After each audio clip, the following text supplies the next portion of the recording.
Hi friends, Shay here. So I am here to wrap up my reading so far in the month of May. So this is going to kind of be all over the place and a little bit messy, but I am going to group these by format. So we are going to start with the manga, then we'll do the couple of comic volumes that I have, and then we will go on to the books.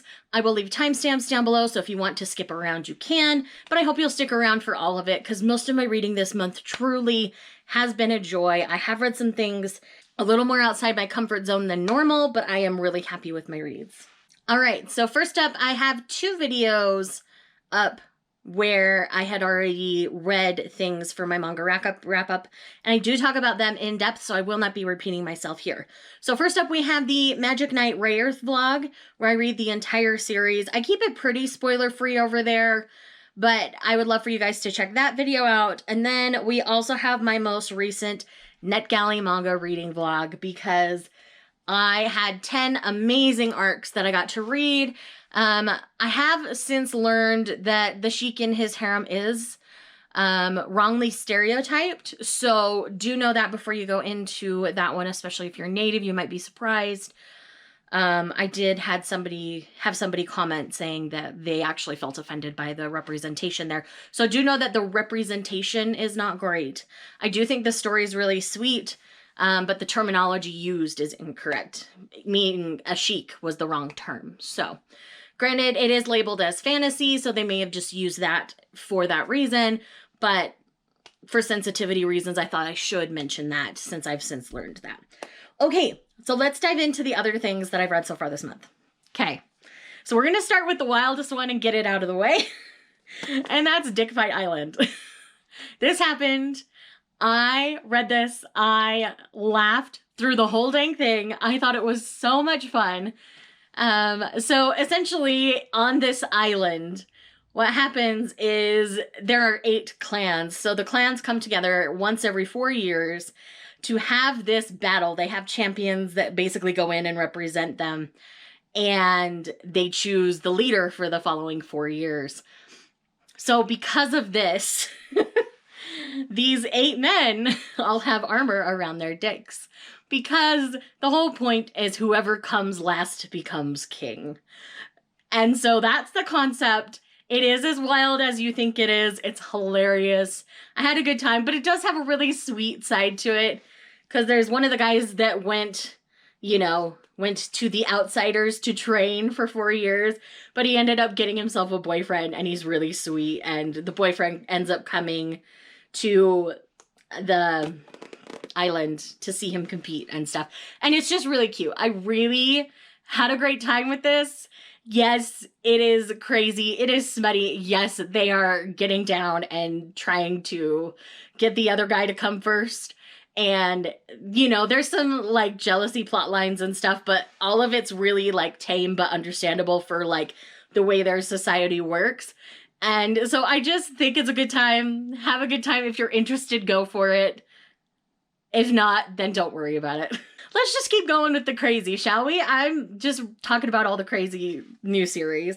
So that's Thigh High, Renwa Hanmaru Reiwa Harumu Academy. So essentially, this is an all-boys high school where all these boys wear skirts and panties and bras. And it's really interesting because they have lots of discussions about modesty and beauty standards and things. So I think it's just a really fun way to package it. Here on the back of this guy, who's the most, done up and kind of nerdy looking. He's the class president, obviously. And so we get things primarily from his perspective, but there's some really fun, interesting discussions going on in here. Oh my gosh, I can't with this. It's so funny and fun and awkward at times, but I don't care. I'm gonna keep buying the volumes. I think it's fun. Again, if you're interested in the concept, go for it. Apparently May is just wild manga month, because we also have Sex Ed 120%. Now this one I actually really, really enjoy. So we have a high school health teacher who does not like how conservative the sex ed education curriculum is in their health class, because it's itty bitty and basically abstinence, rather than teaching them how to be safe because she knows they're going to try to do things anyway. So in this, we have a female-female relationship, and we have someone who's, you know, and we have some other characters, but they push and challenge this teacher a lot. And obviously the teacher's getting heat from faculty and things like that, but the students continue to ask the questions. And I think it's a really interesting piece and discussion piece about how sex health is taught in the education system. So be that as it may, it's a really entertaining package to have it in, and it was sealed for a reason. There are, you know, our female-female couple does get it on, and they're sexually active in here, so do know that. But yeah, there's that. All right, the last one in the wild category is Pleasure and Corruption Volume 3. Now, this one involves high school students dealing with bondage and some light BDSM elements, but primarily the bondage part of things. And basically in this one, we kind of have the two girls trying to figure out how they want to move forward in their relationship with the guy. So it's really interesting. Things are going to get crazy, I think, after this volume, because there are some jealousy things that end up happening throughout it, and I'm just really intrigued, basically. This isn't going to be for everybody. Obviously, any sort of BDSM trigger content warning is out there for this. It is pretty mild considering they're in high school, but like, this was sealed, this was not. I think this should have been sealed as well, but I'm not the one in charge here. So anyways, it's really well done, really well made. I mean, Denpa always does a great job with their publishing and their fridge flaps and all those good things. So basically, you've heard me talk about this before, and if you're interested, I say go ahead. Okay, so now let's just get into some pure goodness in the manga category, because clearly my smutty soul and my weird taste is showing a little bit. So first up, let's go with Manly Appetites Minagishi Loves Otsu Volume 2. So in this one, we have the two growing closer, meaning Otsu is starting to realize that Minagishi is treating him different, and he likes that he's treating him different. And it's really sweet. They're starting to grow together. They're starting to actually form a more than co-workers kind of relationship in this volume. I mean, look at this back cover. Like, that's kind of the epitome of what's going on here. Otsu is starting to have feelings for Minagishi back, and it's really sweet. I really like them. I love this series. I hate that it's going to be a short one. I've heard 3 is the final volume, but at the same time, it says it's ongoing in Japan, so I don't know. But either way, this one isn't going to be a long-running one, but I'm going to love it all the way through because Minagishi is just the perfect boyfriend for any chubby person. I love him. And then, last but not least in the manga category of things, we have BL Metamorphosis Volume 4. As you guys know, in this series, we were following a woman in her 70s and a teenage girl. This teenage girl and this 70-year-old woman bond over boys love manga, and one series in particular, and it's really sweet. I really love this story. I still have this feeling the series will end in tragedy and me in a puddle of tears because of the age of Ichinoi, and just the fact that we've seen some health things throughout the series where she's beginning to deteriorate a little bit. So either she's not going to remember things, or like she's just going to pass away and I'm going to fall apart and I'm going to die, but I'm not going to really die. You guys know what I mean. But Urara, that's her name. Urara is truly growing into the human she wants to be. She's starting to stand up for herself, do what she wants. It's beautiful. I highly recommend the series. It is the sweetest depiction of a female friendship I've ever seen.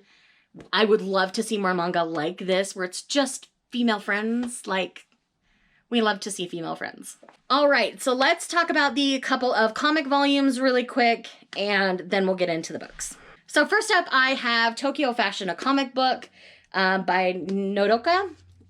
This is just a really simple guide to fashion. So if you're wanting to change up your look a little bit, be a little more fashionable, you don't know how to pair the pieces you have together with something other than like jeans or black pants or whatever, this might be a great tool to help you with a few little things. I did find some tips from this. My I'm going through kind of a wardrobe shift myself. And I loved reading this because it helped me realize that I wasn't doing as bad as I thought I was in the fashion department, but there are just certain pieces I need to add to my wardrobe so that I feel a little more fashionable often. So this was a great tool for that. Other than that, like, the art is very simple, very sweet. And like I say, if you're looking to change things up, this will be great. If not, then maybe check it out from your library instead. And then last but not least, for the graphic novels so far this month, we have American Born Chinese. In this one, this is by Jen Luen Yang. Essentially, we have a young man who is an American Born Chinese child. He gets teased at school, and another kid moves into town, and he tries to be his friend, but that doesn't work out. It's basically told kind of in 3 phases. So we have 3 perspectives. We have this young boy, we have a monkey god, and we have this older teen named Danny. So yes, this is a really beautifully told story about learning to love who you are and where you come from. That's all I can really say about it. I don't want to spoil anything on this particular title. I know a lot of people have already read it. I mean, this is a Prince Award-winning graphic novel, and I cried. This is beautiful. I gave it 5 stars. I really love this, and I love that I read it, and I love that I gave myself the room and the time to pick it up and to read it, because I love it. I love it a whole lot. All right, so that's it for the graphic novels and comics kind of section. So we are going to move into the novels. So I'm going to talk about the physical ones that I have, and then we'll get into like the digital / audiobook situation. So first up, one of the things that I finished just recently was A Touch of Darkness by Scarlett St. Clair. I ended up giving this one 4 stars. This is a Hades and Persephone retelling, reimagining kind of situation, where Persephone's powers don't manifest as most Persephone characters do. And there's a reason for that, but spoilers, so I won't say. And through a set of circumstances, she ends up in a contract with Hades, where if she can't make something grow within the underworld within 6 months, she will have to live in the underworld forever. And there's a lot more going on here, obviously. And we have them getting into a romantic relationship throughout, and it's really well done. Like I said, I gave it a solid 4. I still think Neon Gods is a stronger Hades and Persephone retelling if you're looking for a more adult, smutty version of Hades and Persephone. This is a solid entry as a Hades and Persephone, like, retelling, reimagining kind of situation, but it is not my new favorite. Neon Gods is still on that throne for the smutty side. For the non-smutty side, that's still Lore Olympus, and always will be, I think. I just love Lore Olympus way too much. But I do think this is really great. If you're interested in reading it, I do recommend picking it up. Next, I did a buddy read with my girl Lindsay over at Lindsay Tut, and we buddy read The Wrath and the Dawn by Renee Ahdieh. This is a retelling, I forget the fairy tale. I can't remember right now. But essentially, the king of the land has to kill these people in order to, like, protect others, and she comes in as a vengeance plot because she plans on killing him, but they end up falling in love, that kind of a situation. And it's really good. I really loved the writing, but I like Renee Ahdieh's writing. I do need to pick up book 2, but Lindsay and I will probably buddy read that as soon as I get it in my hands. But I really enjoyed this, like a solid 4.5 star read for me. And even though I haven't been getting along with a lot of YA books lately, this one actually hit really nicely for me. So if you have not gotten around to reading this one yet, I recommend picking it up. Next, we have The Sound of the Mountain by Yasunari Kawabata. Now, this one is a translated work from Japanese. And in this, we're following an older gentleman, and he sees how his family is not what he wanted his family to be. And he's starting to have sometimers, as I say, where he's getting more and more forgetful as he ages. He seems to have this very strong bond with his daughter-in-law. People worry that it's going to get inappropriate. It never does. But his son has always been cheating on her and all of these things. There are some content and trigger warnings for this, so please look at my Goodreads for that because I don't want to mention them here. But this is definitely a family saga style story, primarily from Shingo's perspective, this older man here on the cover. And this was beautifully written. Who the translator was, it says here, Edward Seidensticker is who did the translation on this. And I think it was really well done.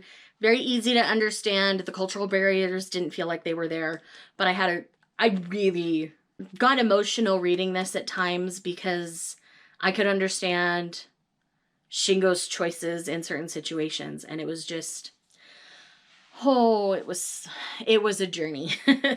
So if you're looking for a look at Japanese life and what some people deem to be normal, it's worth a read. Alrighty, next up we have A Sweet Mess by J.C. Lee. In this one, it's kind of a pseudo second chance romance. So what happens is this food critic comes into this small town because his car broke down. He goes by this bakery because it smells really good. He's served a cake, and it's this really weird cake that has like gummy worms and stuff in it. He almost chokes on it. And he throws the cake away and walks out. He doesn't say anything. He doesn't complain, anything like that. Later that night, he runs into the owner of the bakery, who's still kind of upset about the fact that this special order cake for a 6-year-old birthday party went missing. And from there, they kind of have this hookup. And then she realizes who he is. And he ends up writing an article because he's kind of forced into it.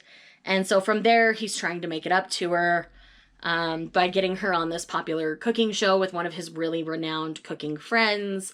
And it's kind of their second chance romance from there. This does have a surprise baby trope in it, so I will put that out there. But I actually am okay with how it was handled, surprisingly. So I ended up giving this like a 3.5 stars. Usually when there's a surprise baby, I drop it a whole star, just because that's not a trope I really enjoy reading. But I did end up enjoying this. I read this physically and through audio, and the audio narration was really, really good. So I highly recommend trying it in either format. Next, we have I Love You So Mochi by Sarah Kuhn. This is one that I got, I believe, as a birthday present last year. From Melissa over at Melissa Reads, if I remember my details correctly. But basically, this is a YA coming-of-age story about a young woman who it's spring break at her high school, and she's been invited to go to Japan to visit her grandparents, who she doesn't really have any relationship with because of the relationship between her mom and them. So she ends up going to Japan for spring break and kind of figuring out who she is and what she wants out of life, because her mom has put her on a path and she's not sure she loves that path. And so I really love the journey that she went on to discover herself. And this really sweet boy who works at a mochi stand is the one who helps her kind of go sightseeing and helps her kind of discover who she is and what she wants out of life. The final resolutions in this book, I think, are really well handled and really well done. Also very realistic. It's not like all of a sudden she chooses to live in Japan just to be with him. It's not that kind of a story.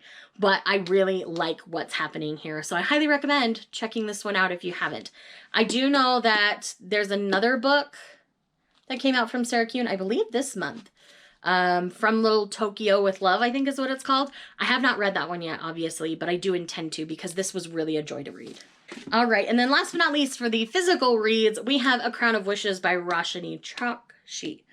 I mispronounce their name every time. I'm very, very sorry if I butchered it again. But in this one, we are following a different set of characters from the Star-Touched Queen series, but it does tie into that a little bit. So we're still playing a little bit with the Hades and Persephone lore, but not really.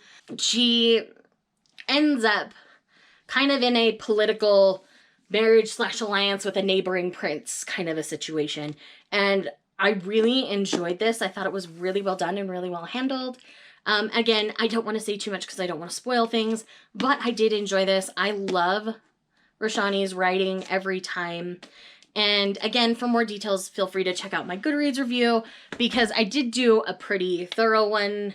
And if not, I know my girl Mel over at Mel to the End did a really thorough one on that one as well. All right, so let's talk about the digital things that I've read. So first up, we have A Cowboy Kind of Love by Donna Grant. This was a cowboy arc that I received, obviously. Really enjoyed it. Solid 3.54 stars. It didn't do anything out of the ordinary or overly amazing, but I still had a good time with it. Next we have The Girl with Stars in Her Eyes. I did not enjoy this one. It was not a good time for me. Basically, this was just, I think that I was just the wrong audience for this particular book. Again, check out my Goodreads review. I don't want to sit here and be a negative Nelly for 10 minutes about it, because if I get started, that's what's going to happen. Up next, we have Kiss of Snow by Elizabeth Briggs. Now, this is the sequel to Beauty and Darkness. Beauty and Darkness is kind of a Beauty and the Beast retelling kind of situation, and Kiss of Snow, obviously, is kind of a Snow White situation. And in this, it's like a Queen and the Bodyguard kind of situation, which I also love. So I really adored this. A solid 4.5 stars. I really, really had a good time with this one. And I highly recommend checking out this series. I picked it up on the recommendation of my girl Tamika over at Library of Tomes. I picked up the first book because of that, and then I kept going. And there's only the 2 books out right now. A third one's coming out, I believe, later this year. Next, we have Pause by Kylie Scott. This was my first Kylie Scott novel. And in this one, I had a really good time. So essentially, we have someone who has left a toxic relationship after she's been in an accident and in a coma, and she ends up bonding and forming a friendship with the other person in the accident. He was on a motorcycle and he did rehab and stuff, but she was unconscious for like 9 months. They weren't sure she was going to make it. During that time, her fiance had slept with her best friend, and we found out that he kept sleeping with her best friend as well because the best friend's pregnant. And through all of this, the other guy in the accident, he's this sexy guy. He's a tattoo artist. He's covered in tattoos. He's got long hair. And he's just really sweet and wants to help take care of her. And I love it. Like, he came to her hospital room and read her the Twilight books. Like, I just adore him. He's amazing. I really enjoyed this. So if you have not read this one, I do recommend picking it up. All right, next we have The Setup. This one's by Falguni Kothari. I probably butchered that name. I'm so sorry. In this one, we have 2 Indian adult children who grandparents are trying to set them up, but they're really bad at the way they're setting them up. And it's this really short audiobook. It's like an hour and a half or something, super wicked short. But it was super sweet, and I really like the way that the resolution ended up happening at the end. It's definitely a happy for now situation, and I highly recommend checking it out. It was really sweet, a really good listen. The narrators were fantastic. All right, then we have Coming Home to Seashell Harbor by Miranda Liaison. I love Miranda Liaison and her Small Town series. This one was no exception to the rule. Solid 4 stars. Enjoyed it all the way through. Last but not least for this video, we're going to talk about Before the Coffee Gets Cold by Toshikazu Kawaguchi. I probably said that name wrong as well. But in this one, it kind of has a slight time travel element to it, but there are rules to the cafe. So at this cafe, you can only travel back to an instance where you were in this cafe with this person, and you have to finish your conversation with them before your coffee gets cold. And that's why it's called Before the Coffee Gets Cold. I do know there's a sequel, but I haven't heard as good of things about it as this first book. So essentially it's 4 short stories that all take place in this cafe. That's what ties them together. And they were beautiful and emotional, and I had lots of feelings about them. So with that said, I do recommend checking this one out. It's nice and short. I found the Kindle book for really cheap or free, but I do know you can find it in like a Barnes & Noble and stuff. I think my Barnes & Noble had several copies actually. So anyways, guys, I've been rambling on for quite a while. I hope you guys enjoyed this video. Let me know in the comments down below what your favorite read of the month of May has been so far, and I will see you guys in the next one. Bye.